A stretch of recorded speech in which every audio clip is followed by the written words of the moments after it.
What's goolin' on, my funky fiends? It's me, your old buddy, your guide to the ghoulish, your phantom of foolish, the Grand Duke of Spook, Chris Bell.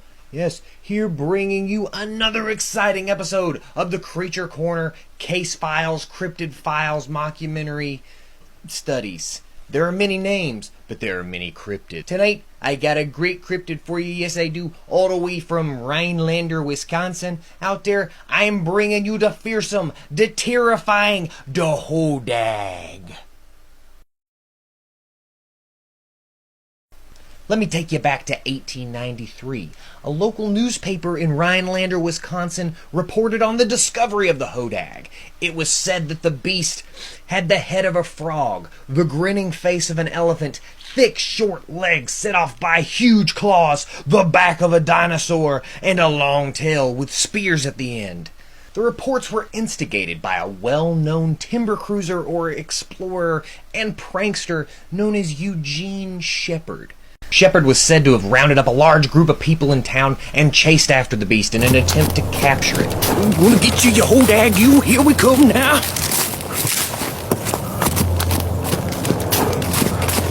Come on over here. Come on over here. Hey, you flip me off. Come on, coward. No. Come on. You're not an intellectual. You're a fake and a fraud. Hurry, this way, boys. I saw him run over here into this opening. But unfortunately, they had to kill it. They chased it far and wide, finally confronted it, and had to actually use dynamite to kill this thing.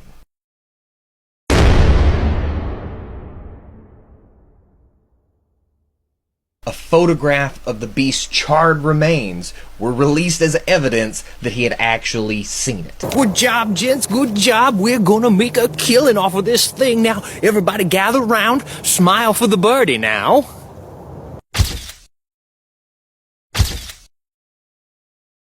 But the photo that they used to convince people that this thing was real, that they blew it up with dynamite, and by Looney Tunes logic, it didn't blow to pieces, it just got a light char on top of it. So after the success of the story, Shepard decided to really cash in on the idea. In 1896, he captured one alive. That's right, he rounded up this time a group of bear wrestlers, which of course in 1896 was a respected profession. So he went to some of the area's top bear wrestlers to ask for help. How would you big-time bear wrestlers like to help me out and make a little dough on the side? Oh, yeah. Sounds like you came to the right place, looking for the cream of the crop. Yeah, well that Hodag's gonna be a no-dag. That's right, comparatively speaking, you are garbage. That's right, you are nothing but just a grain of sand in the Sahara Desert. And I am the whole desert. Yeah, tell 'em about it, Jim, yeah. Oh, you said nothing gets my blood pumping, or my heart pumping. Oh, quite like thinking about the dumb, grisly little creature running around here, messing with the good people of the Stars and Stripes. It makes me want some oh, dang! And when the good people of the colony start chatting, USA, well, they know that old Hacksaw ain't scared to grab his trusty 2x4. What you think about that, tough guy? He and the bear wrestlers placed a rag with chloroform on it on the end of a long stick. A little bit of chloroform on the end of this stick ought to do the trick. Ooh. And then basically knocked the creature out after chasing it into a cave.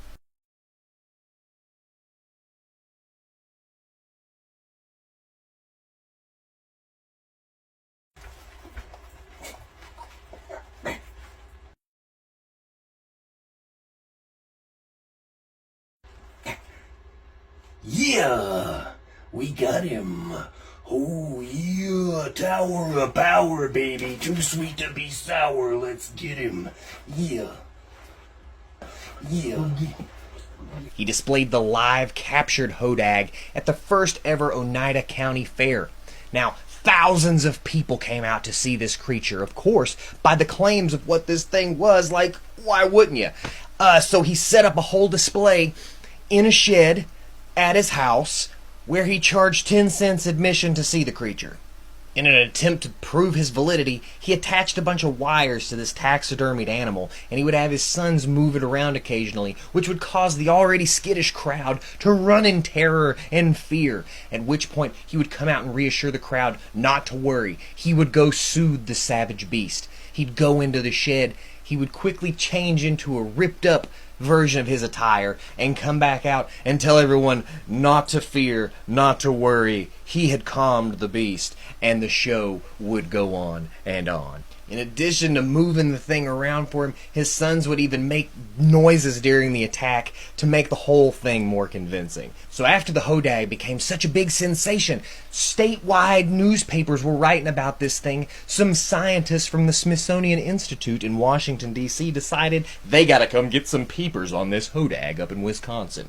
At which point, Eugene Shepard had to admit that he lied about the whole thing. So let that be a lesson to you kids. Don't lie, because eventually you're going to have to tell the truth that your monster didn't exist. My favorite thing about these stories and these cryptids, even if they turn out not to be real, something really cool can come out of it. So the Hodag is actually the official symbol of Rhinelander, Wisconsin. It's the high school mascot. It lends its name to several businesses in the area. It gives its image and name to the Hodag County Festival, and Rhinelander even calls itself the home of the Hodag. So how about that, Bigfoot? There's even a huge statue of the Hodag built outside of the Chamber of Commerce in Rhinelander. How cool is that? And I mean, that thing draws thousands of people every year, just like the Mothman statue. So if you're looking for a pilgrimage for a cryptid statue and you're trying to mark some off the list that maybe you didn't know existed, Rhinelander, Wisconsin, home of the Hodag. That's all the Hodagian knowledge that I have. If you know something that I don't know about the Hodag, drop it down in the comments below and let me know. Also, if there's anywhere in the world that you want us to look for cryptids next, drop that in the comments below too, and we'll look for monsters together. I'll bring the story, I'll build the monster, and we'll have all the spooky fun we can handle. So, until the next time, my funky fiends, be sure to keep those eyes peeled, because there's always more spooky, more kooky, and more creepy a-ghouling on in the Creature Corner. A boo-bye.